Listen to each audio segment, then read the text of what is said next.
This is the Meaning Business Podcast, your go-to source for business tips, advice, growth, and exit strategies, hosted by Bruce Kudry and Peter Spinder. Each episode, we bring you real stories, expert insights, and practical advice to help you succeed in today's market. Let's dive in. Normally we just roll into this without any planning, right? We just pretty much freeball it. I do have notes today. Yeah, I know. We've started to take this a bit more seriously now. But I'm really excited about what's coming up in the next few months. I think we've got some really good things in the pipeline. Absolutely. We've got some really good guest speakers. We've got some really cool topics. I think so. Very topical. Yeah, relevant. Yeah. Absolutely. I mean, that's what I think. The people out there can be the judge. They can listen. Yeah, what we should be saying is give us some feedback. Comment on the socials. Comment below. Yeah. And in fact, get in touch with us and tell us what you want to hear us talk about. Tell us your problems. Well, yeah. Ask us questions. Let's have conversations and Exactly. let's invite people in for a talk. I'd like to know that, but more importantly, I'd really like to know what they don't agree with us on. Yeah. You know, we spoke the other day about having a plan B or not having a plan B. You know, we're going to talk about some stuff today. Yep. I'd like to see what people have to say about that. So if you disagree, bring it on. Absolutely. I want to hear from you. We do want to hear from you. And if you've got any questions, we want to hear from you as well. Yeah. Maybe we can't answer them, but we'll hear from you anyway. Absolutely. All right, so what are we going to talk about today? Well, we did plan it. I do know. We're going to talk about marketing. Okay. And how marketing is the answer to every business owner's problems. Yeah. Or not. Is it really? Is it really? And absolutely the fallacy, isn't it? Marketing. Well, yeah, but you know, I know. I actually hear from you talking to me when you go to see clients for the first time, or when other advisors have gone to regional areas under guidance or from regional councils or governments. A lot of the advisors are just telling their clients they need digital marketing, they need marketing, you need to move them. You got to be on social media, you got to be on Facebook, you got to do this, you got to do that. Yeah. And, so, it's as if marketing is the answer to everything. And in fact, you know why people say that? It's because quite often people turn to marketing because they've got a revenue issue. They've got a cash flow problem. Correct. Something to do with cash is the usual cause. Yes. And they think that if I go out and market more and I sell more, that's going to fix my problem. Yep. And therein lies a massive, massive fallacy. Yeah. I had a very, very successful, fast-growing business as my first business. I got very lucky, and it was pure luck, you know, right timing, everything. I mean, I knew nothing about business back in 1999, age 19. Is this the textbook business or the jewelry we ended up setting up I'm fairly certain it was the first online bookshop in Australia, selling textbooks to university students, TAFE students, etc. We did very well. What we did well was really understand the customer. We understood the way that they thought. We understood their triggers. We were uni students ourselves. Now, what do uni students like to do? They like to party. They like alcohol. They like having sex. They like all of that sort of stuff. And we did tap into all of that with our marketing. We had some really cool guerrilla-type aggressive marketing campaigns. We had partnership with a massive, large international condom manufacturer, energy drinks manufacturer, coffee franchise. We didn't do alcohol, but we did do a clothing brand as well, national clothing brand. And we had all this sort of cool stuff happening. We actually became known as a online textbook shop giving away condoms and energy drinks. And we made the media and we grew really, really fast. And I thought that that's all I needed to do. At that time, I thought that profit was the solution. Equals, cost of buying. No, the price that I sell the book at for minus the cost of buying the book. So there's a gap. Yes. And I thought, okay, that's my profit. You thought gross profit was net profit. That's right. And I thought the gross profit is my profit. It's cash in the bank. And that's how we treated the business. We made a lot of money, multi-million-dollar turnover business. And unfortunately, that one little fallacy of ours, that one little mistake of gross versus net, and the big mistake that all we needed to do was market really well, led to the eventual collapse of the business. So we went up, flew up like a rocket, did very well for a period, and then the whole thing collapsed. Yep. And it was only afterwards, on reflection, that I realised, I actually got it really wrong, because marketing's just one part of a complex web of business. We've got technology, we've got legal, licensing, we have got staffing, quality control, absolutely, standards. finance is part of it. So all of these different components, all these different pillars make up a business.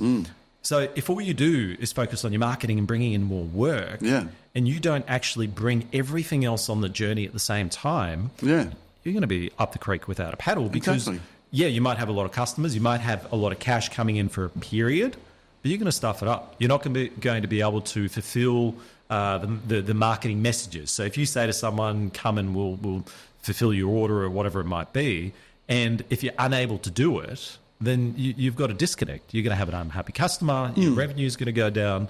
Next thing you know, you're looking at bank balance is actually going in the black or in the red. Sorry, and you're thinking, how did I get in this situation? So the other, and I've done this too. I've fallen in this trap before too. So things are going okay or could be better. People come to you and advise you, well-meaning, or you read a lot, or you look at social media or whatever, and it looks like the easy, quick fix is marketing. So you think, and you create a marketing plan, you get someone on, you talk to a radio station or AdWords or whatever it is. That's going to be... So for a short period of time, you're convinced this is going to fix my problems, my solution. And then it doesn't. Or, more importantly... You bring more people in, but the product is faulty, the service isn't right, you're not offering the right product at the right time, or whatever it is. So you've wasted that money in marketing, and in fact, you potentially brought people in and turned them away, and you'll never get them back.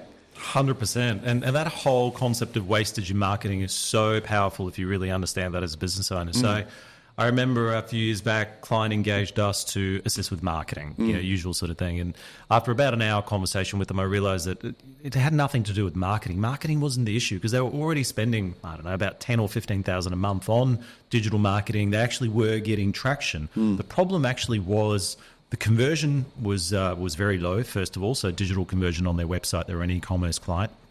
The second issue that they had was they were unable to fulfill orders effectively enough, which meant that they were losing customers as a result. So the purpose of their marketing at that point was always to fill the bucket of new clients or new customers coming in because they kept losing existing customers. Existing customers weren't coming and buying again and again and again. The repeat customer wasn't there because of the poor service. So now they've got this cycle where they've got to spend more money to get more customers in because the customers are getting in and they're not retaining. That's right. So we need more new customers. And that's exactly what so we did with the bookshop. Customer. That's right. We had that mentality that, you know what, it doesn't matter. I don't care about my customer because, there's plenty of fish out in the sea. We'll get some more ones. That's right. And we're the only ones doing this probably is what you're thinking. So with that online business, that client, what we ended up doing was we actually paused all marketing. We stopped marketing for a period, and that you could think, okay, well, you could say that was dangerous, but it wasn't, because we stopped it in order to focus on fixing the systems, fixing the processes. It took a few months and things got fixed, and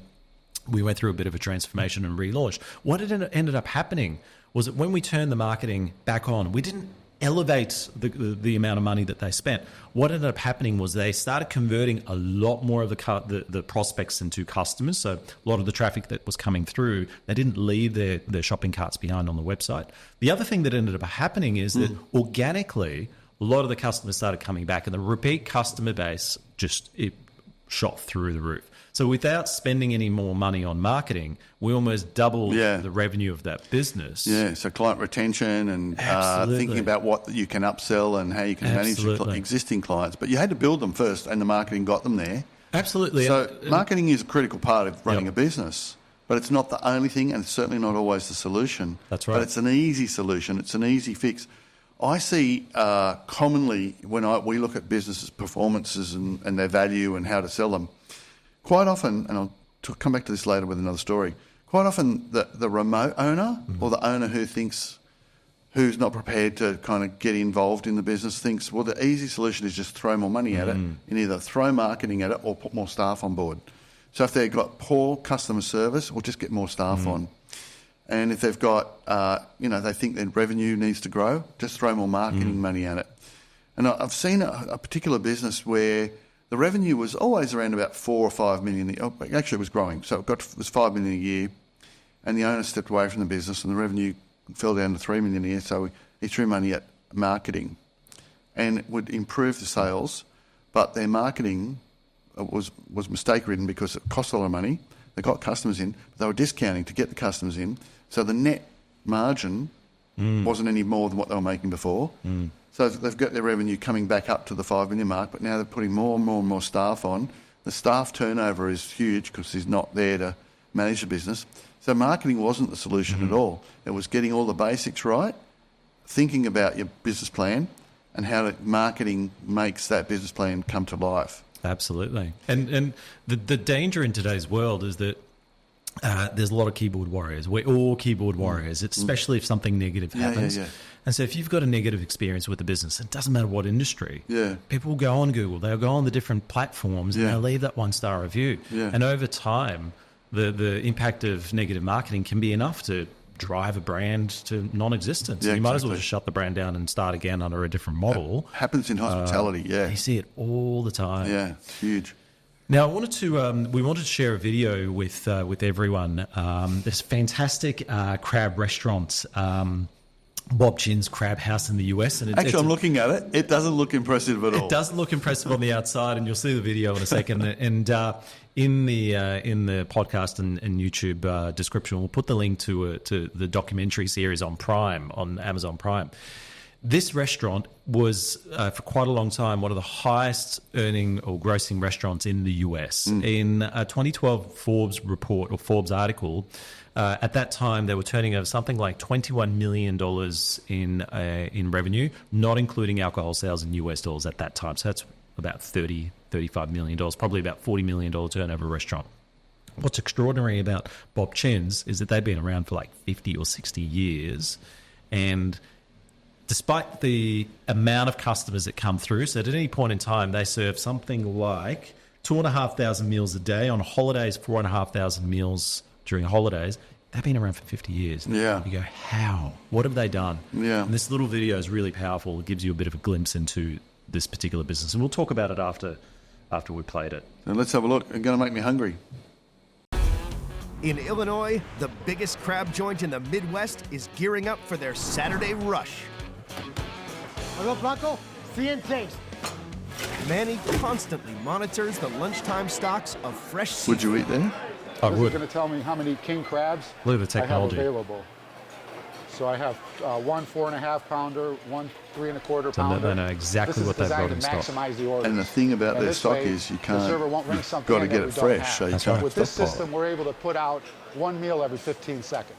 Systemize it so well. One meal every 15 seconds. That's insane. With their supplies of crabs running out fast, David sends his And look at that, trusted they know driver, exactly Israel, when they need to go collect and pick more up from the more. airport And they come from New before the Zealand. dinner rush. All over the world. So they're not going to be cheap. No, they We won't have be. a shipment is coming from New Zealand and another shipment is coming from Alaska.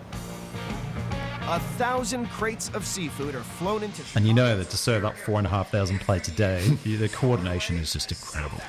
You can only pull that off with the right It sort of requires systems. precise timing and organisation. Absolutely. Great systems. So you can imagine if they didn't have this, there's no way they could do this. There's no way it could be sustainable. It could be a one-off maybe as a pop-up, but that's it. But sometimes volume makes you more efficient. You can create efficiency because you've got such great volume. Absolutely. That's the good part of the crab. But here's the thing with the volume is that often the volume then may come at the detriment of quality. So when we're Yes. talking about hospitality, like you see here, they're really focused on the quality Yes. and consistency. Yes. Every meal is the Yes. same every time, every bite. That's a huge part of their business. And I know for a fact that they got it right because they've been around for 50-something years. First of all, you're not around for that long if you're not good. Second of all, you go online and you Google these guys, the number of positive reviews is incredible. And we're Thousands. talking about them, That's right. and they're not spending money to market it. We've right. heard about it on a documentary. This is a 30-minute documentary about the business and the model. So that video and that business is quite extraordinary. Now, I've got some notes here, but like I said before, on an average day, 2,500 meals, holidays, 4,500 meals. Now, what's interesting about their meals isn't just the fact that they're fresh. There's a really high price to value ratio. So yes, the food might be higher priced for some, maybe, I don't know, Alaskan crabs or whatever it might be. But the portions that they provide are so big that you look at the price and go, okay, that I can see the value. I'm going to keep coming back to that. The quality is really high. But what's really interesting about it is that the actual recipes themselves, the actual meals themselves, none of the meals take longer than 15 minutes to prep. So they put a lot of thought into the structure of the meals, into the dishes they put out. So it's not just about having these fancy meals taste fantastic, but it's also about how quickly can we put these out, how easy is it to replicate that meal. So every meal has a recipe card, standard operating procedure. They've got 100 chefs working in the kitchen. I mean, the only way you could do that is through systems, coordination, processes, everyone talking and communicating. It's easier to train people when you've got good systems and processes. Absolutely. It's not somebody's opinion. Absolutely. That's how you do it. But then, on top of that, you put the layer of marketing because you've got the basis there to handle whatever volume marketing brings you. You're away. And so watch the documentary because it talks about a few other things. For example, when guests come into the restaurant, quite often they have to wait for a table. I mean, with that many guests coming in, you've got to wait. So what they've done is while you're waiting, they've got a bit of an experience while you're waiting, and they've got their own custom. I think it's like a daiquiri or some sort of a margarita or whatever it might be, and they have these things for the guests so that you're not just sitting there twiddling your thumbs and everyone's looking around going, "Okay, should I be sitting here for 10 minutes?" They're engaging you. It's very American, so that all of a sudden the 10 minutes goes by and you're there, you're next. And you're a bit drunk, so you'll order more. Yeah, absolutely. So, and again, it goes back to what we're discussing here, that if all these guys focused on was marketing, this business wouldn't be around for 50 years. They're around because of the systems, the processes, because of that dedication. And their product, probably, yeah. Product. Yeah. But the systems process gives you the product. Absolutely. But the other interesting thing, we talked about this in one of the previous podcast episodes, is that you don't necessarily need to have 50 locations as a business. You don't necessarily have to turn a really good cafe into a franchise, into a multi-location business. You don't have to do that. No. In fact, I think there's a very strong argument to say, and Fergburger in New Zealand is a great example, only one store, just doing it supremely well. When I had service stations, in the 90s, we made this decision to have multiple sites. So rather than have one big, massive service station, we tried to have one big service station and then all these little satellites around it who were kind of inefficient, but the efficiency of the group meant it was profitable. Overall, we would have been way better with one big mega service station than all these little ones with staff issues and different suppliers and different times and, insurance issues. Just put it all in one. Do it great, do it well. It's definitely an argument for that. Absolutely. And you can always add innovation into that. So Fergburger, for example, they started off as a burger joint, but they've now got their pub with their Ferg beer. Ice creams. They've got the ice creams. I think they've got the bakery. Yeah. Absolutely. Yeah. So you kind of go, okay, well, you haven't actually scaled as such from a location point of view, but you have still scaled and you have still remained true to the core, true to the brand. And you've brought that brand spirit to everything. And the crab joint that we just watched, they do the same thing. And it's interesting because in the US, they like things big. And there was an episode that I watched last night about the biggest donut shop in Texas. I can't remember the volume of donuts, but it is just insane. Like, we're talking millions a year. They've got like these big Texan donuts and everything like that. And it's just one location. And what they do really, really, really well is they produce shitload of donuts effectively. Every time it's the same quality. People are lining up. They know exactly what to expect. There was another one on a truck stop. And one of the gentlemen that they interviewed, he was saying that I've been coming to this truck stop since the mid-'60s, and that's like 50 years ago, something like that. And he's been ordering same dish pretty much each time, and the dish doesn't change. So it's... He goes there with that expectation. This is what I'm going to get. He's probably looking forward to it on the way there. Absolutely. So, marketing's good in that marketing generates the brand awareness and gets the customers in, but then it's up to the rest of the business to keep up with marketing. There's so many other components. And marketing is easily the easiest way to blow money. It could easily be... bottomless pit. The wrong thing to do. Yep. So if your product's bad, marketing it is not going to help. I saw last couple of weeks ago, the last episode of season 2 of Clarkson's Farm, if anyone's seen it. He opens this restaurant and he's got people waiting to come to this restaurant while they're still fitting the water to the taps and painting and putting the chairs in. In other words, no test run. So, of course, it's, a disaster. Well, it's not that bad, but it's not good. Makes for a good show.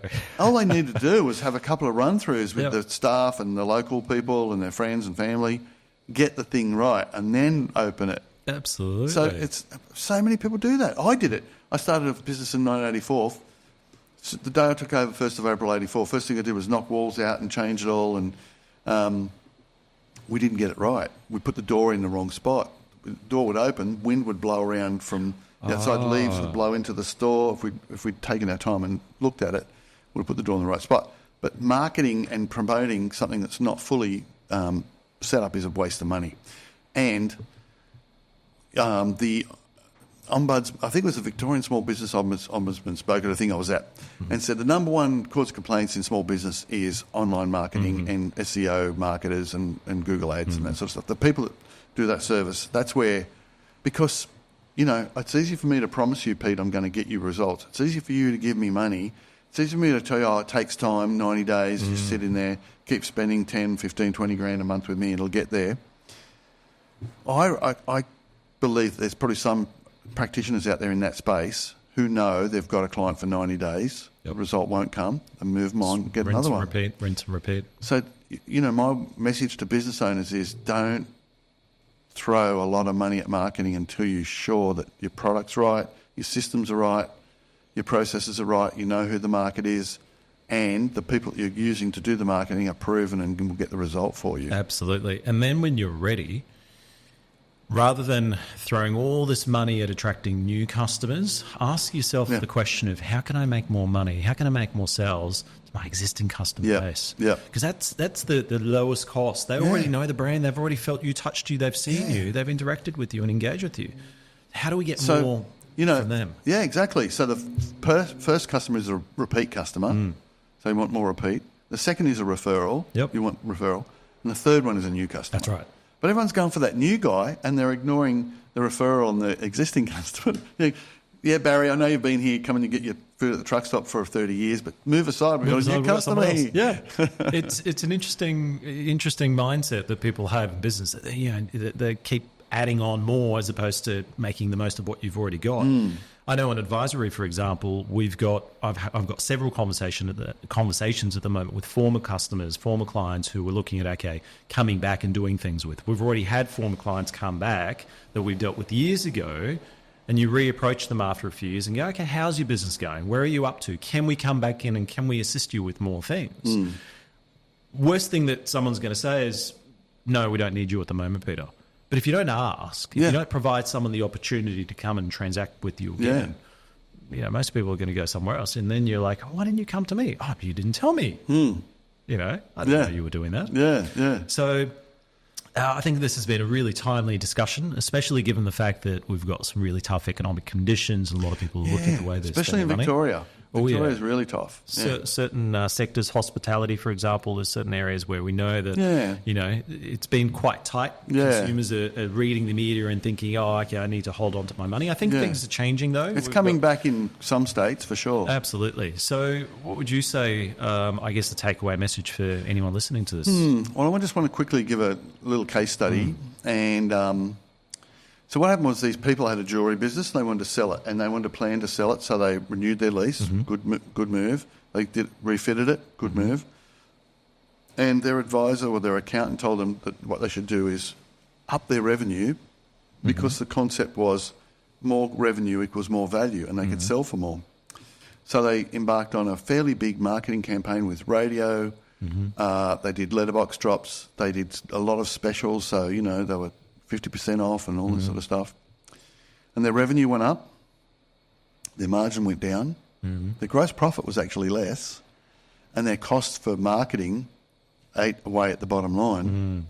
So when they came to sell the business, it was, and they ran it for like 18 months under this new regime to get the figures up to get it ready for sale. They were actually making less money, and because buyers looked at the fact that there was all this money being spent on marketing to generate that revenue, we've got this beast that we've got to feed of marketing now, because the expectation in the customers is we're going to sell this jewellery at this price.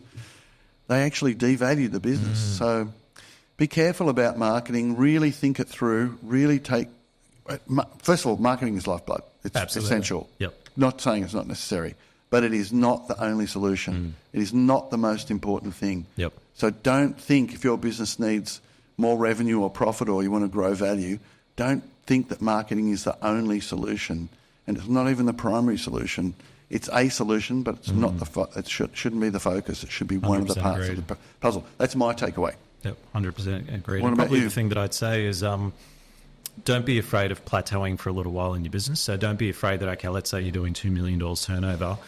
Don't get into that habit of thinking that, every year we're going to keep growing, we're going to keep growing, we're going to keep growing. No, some years you're better off plateauing, you're better off maintaining. And while you're doing that, you're building on your systems, your processes, you're improving the back end so that next year you're getting ready for growth. You're getting ready to spend more money on the marketing, attracting the new, getting more referrals, getting more repeat business coming through. And you know that you've got the structure underneath to support that growth. Yeah. Sometimes that's what we've got to do. Sometimes we've got to grow. Sometimes we've got to plateau in order to work on the back end of the business.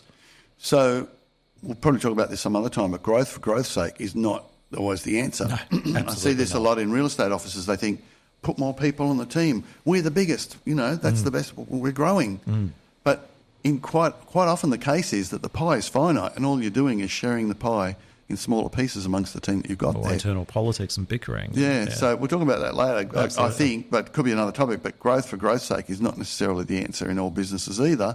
And that, I think, takes us back to that point we mentioned before about the crab business, Fergburger, just having one perfect, great operating business can often be better than diluting it by trying to have growth for growth's sake and have 50 stores everywhere and, marginal employees and the standards drop. Absolutely. We'll talk about that at some other time, maybe. You look forward to that. Sounds good. Well, thank you, Bruce. That was a nice chat, and keep listening and watching our videos and podcasts. I'm going to go look at my marketing budget now. Done. Thanks, Pete. See ya. See ya.